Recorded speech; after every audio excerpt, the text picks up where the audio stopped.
ఏ కుటుంబములో, ఏ సంఘములో భయము భక్తి ఉంటుందో వారు వర్ధిల్లుతారండి. హల్లెలూయా.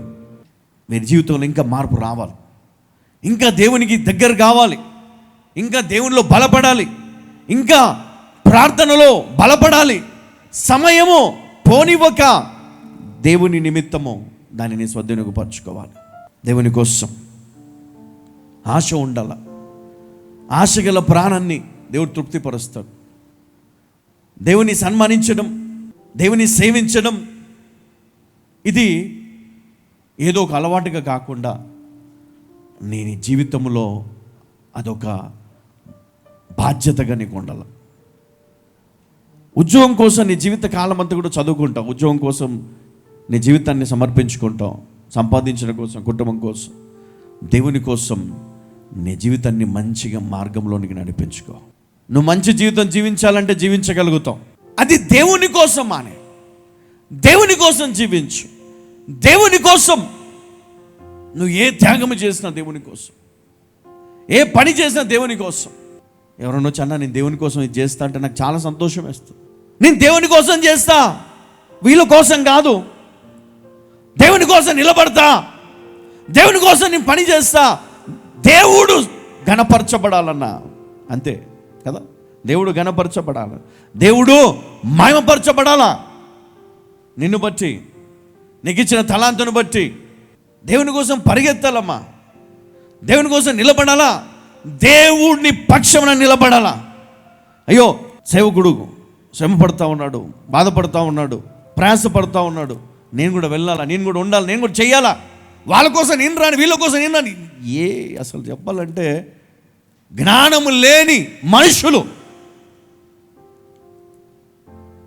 అది లేకనే నశించిపోతున్నారని దేవుడు చెప్తా ఉంటే, అది సంపాదించుకోవడం మానేసి వాళ్ళ కోసం నువ్వు, నీ కోసం నువ్వు తలాంతులు పాడు చేసుకున్నావు, నీ ఆశీర్వాదాన్ని కోల్పోతా ఉన్నావు.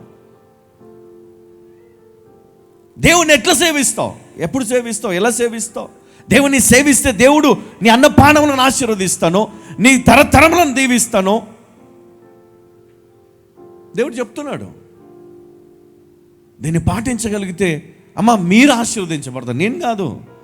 హల్లెలూయా, హల్లెలూయా. నేను ఎందుకు ఇవన్నీ చెప్తుంటే మీలో విశ్వాసం రావాలి, మీలో ఆత్మీయ ఆశ కలగాల, మీలో దేవుని గురించి తపన రావాలి. దేవుణ్ణి సేవించేవారు యథార్థంగా సేవించాలి, వాళ్ళ కోసం వీళ్ళ కోసం కాదు. దేవుని కోసం నువ్వు నిలబడు, దేవుని కోసం నువ్వు పనిచేయి. హల్లెలూయా. దేవుని కోసం పనిచేయి అన్న వాళ్ళని ఇట్లా అన్నారు, అందుకే నేను రాను.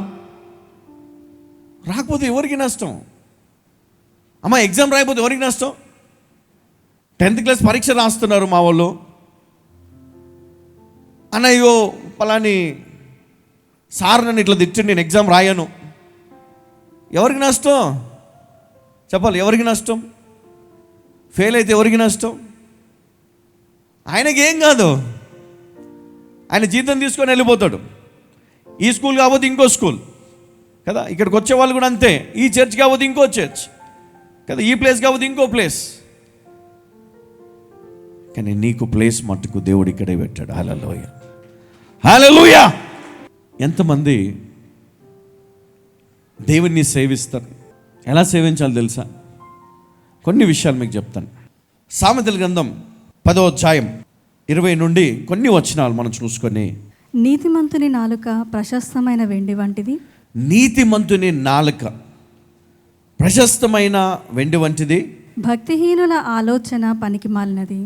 భక్తిహీనుల ఆలోచన పనికి మాలినది.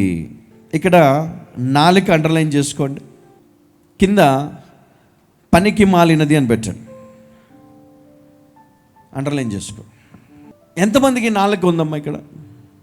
యెహోవా మరి నీతిమంతులను ఆయన ప్రేమిస్తాడు చాలా కదా.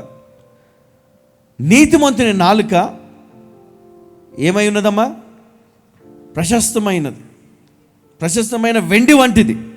అంటే ప్రెషియస్ సిల్వర్ అంట, సిల్వర్ వెండి వంటిది. అది చాలా శ్రేష్టమైనదని, అంత విలువైనదని వర్ణిస్తూ ఉన్నాడు ఇక్కడ. ఎవరిది? నీతిమంతుని నాలుక. నీతిమంతులు ఎవరండి? యథార్థంగా ఆ దేవాది దేవుని సేవించువారు, దేవుని చిత్తానుసారం నడుచువారు, దేవుని యందు భయభక్తులు కలిగిన వారు, వాక్యానుసారం జీవించేవారు. వారి నాలుక మరి శ్రేష్టమైనదని, వెండి వంటిదని మరి వర్ణిస్తూ ఉన్నారు.